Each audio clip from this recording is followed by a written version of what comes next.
So ito tayo, itutuloy natin yung ating video, no? Ating tutorial. So ito, i-level natin itong mula sa dito sa balikat hanggang dito ay i-level natin siya ng Q.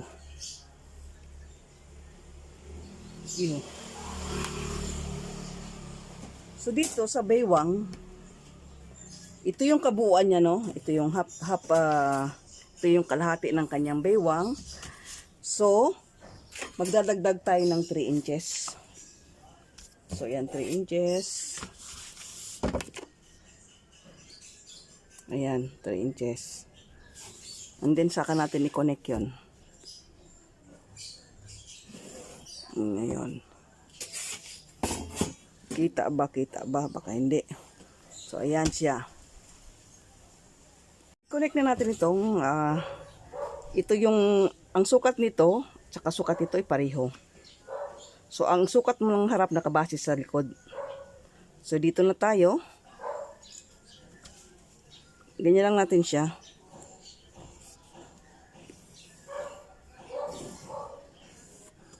Ito yung harap. Ito yung likod. So ito yung likod. So nandyan siya.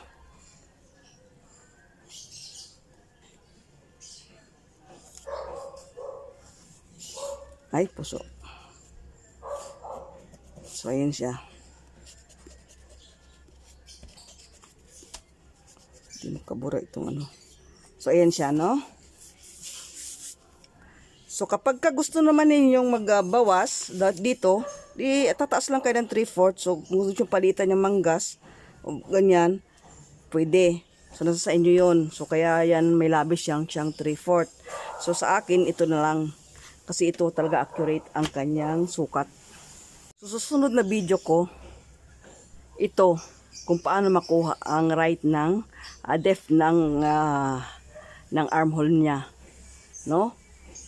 Abangan nyo yung tutorial ko kasi tutorial about formulas and calculation. So, very, very important yon. So, iyon ay itong roller, itong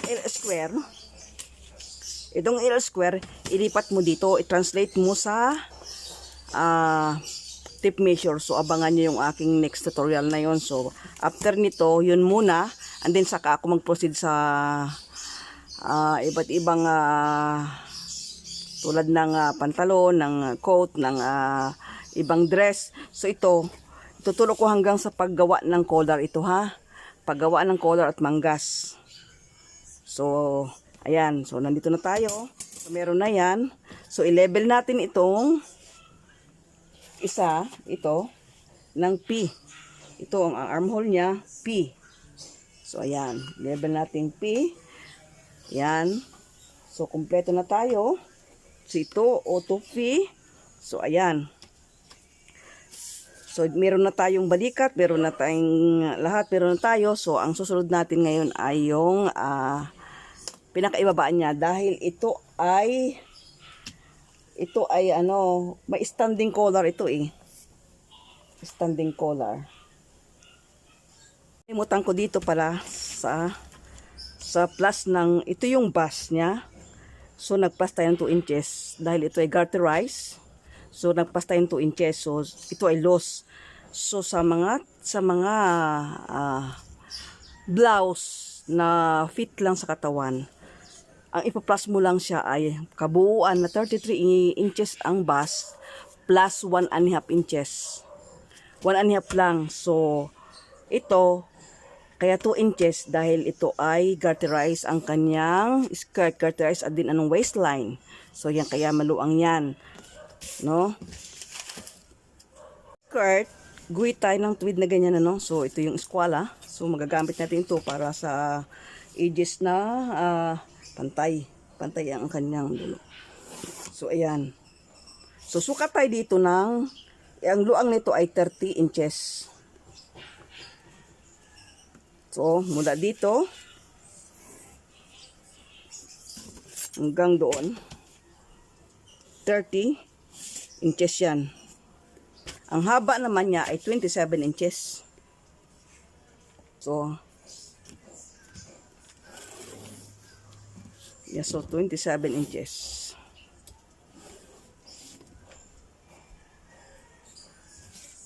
So, ayan.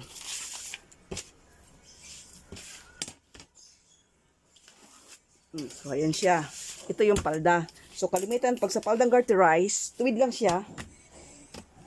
No, tuwid lang siya.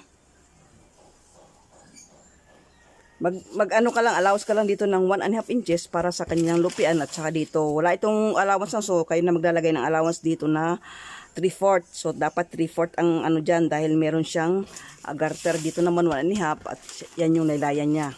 So, yan. So, sunod tayo sa manggas na tayo. Dito tayo sa manggas. So, guhit tayo ng yan. Guhit tayo. Yan. Horizontal at saka vertical. Yan siya.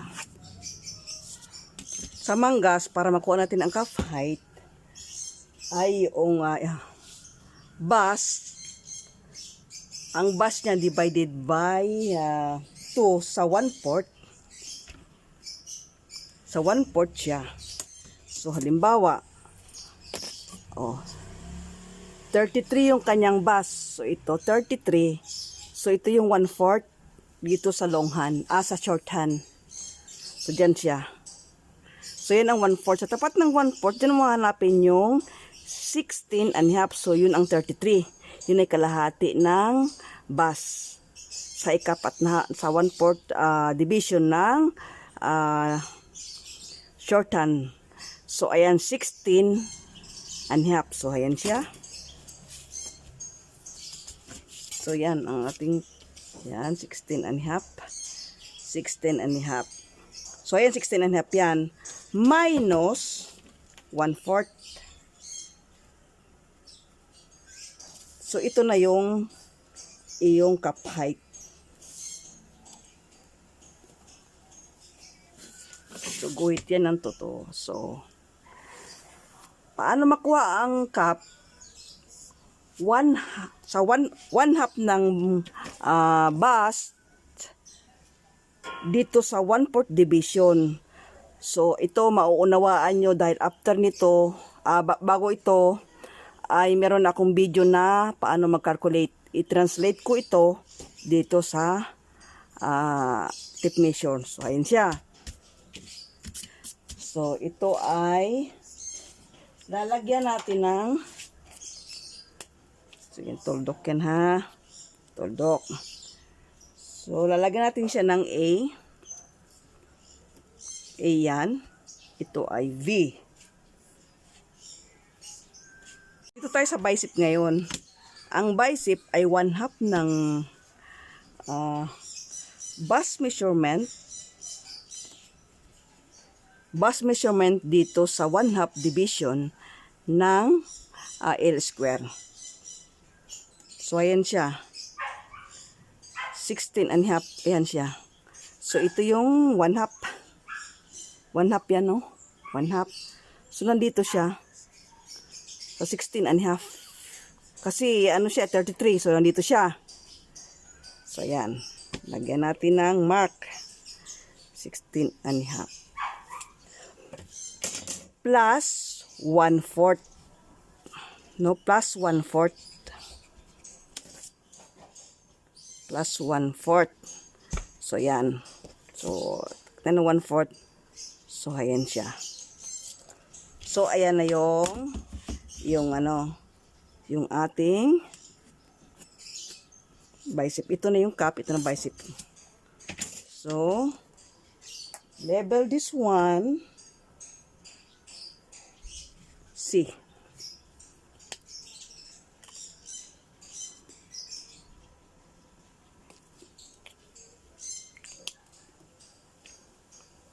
C. Dito na tayo sa sleeve length. So, ang sleeve length niya ay 7. Mag-plus tayo ng 1/2 inch. So, magiging 7.5 siya. Yan, magiging 7.5. So, laging tanda na, magpa-plus tayo ng 1/2 inch doon sa sleeve length ng ating kinuha. So, yun siya.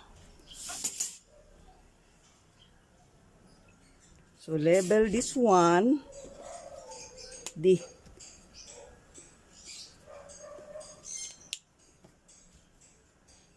D. Ito. Ang sukat natin halimbawa sa circumference dito ay 10. So, 5 ang magiging open ng ating manggas. And then, magdadagdag pa tayo ng half inch. So, dito nagdagdag tayo ng half inch. Dito rin magdagdag rin tayo ng half inch. So, magiging 5 and a half.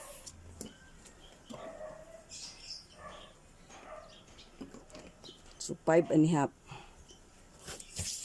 So, ayan siya. So, alalahanin natin na pagliit lang height nito ng ating cup, pag width ng ating bicep.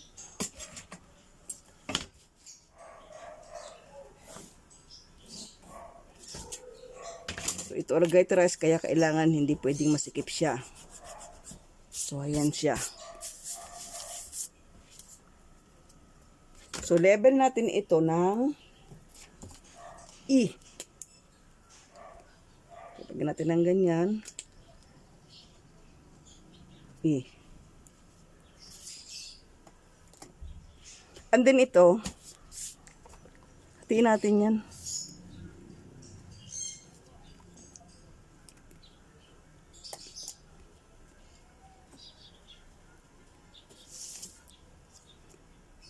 So, hatiin mo yan. Yan ang kalahati. Katapos pagdating doon, hatiin mo rin yan. Ito, hatiin mo rin yan. So, dito, mag-ano ka ng dito, 1 cm. Dito, 2 cm.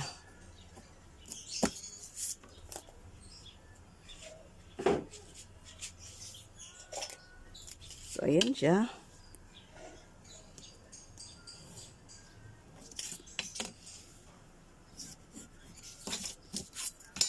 Hindi ito gown na, kundi ito ay ordinaryong bestida.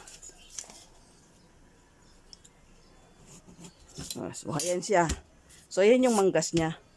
So, dalahanin, pagliit ng height ng cup, pagluang ng bicep. Pagkuha ng height ito, so, depende sa base ng iyong gagawin. So, ito yung, ayan o. 1/4 ng bus. 1/2 ng bus sa 1/4 division. Ito yan. Yun ang cup height niya. So, ayan siya. Ito sa length. Magdagdag ka ng half inch. Dito sa open, magdagdag ka rin ng half inch sa iyong sukat. So, dito, tataas ka ng 3/8. Dito naman ay 3/4. So, ayan na yung korte ng manggas. So, hanggang dito na yung manggas. Ang susunod naman natin ay ang collar.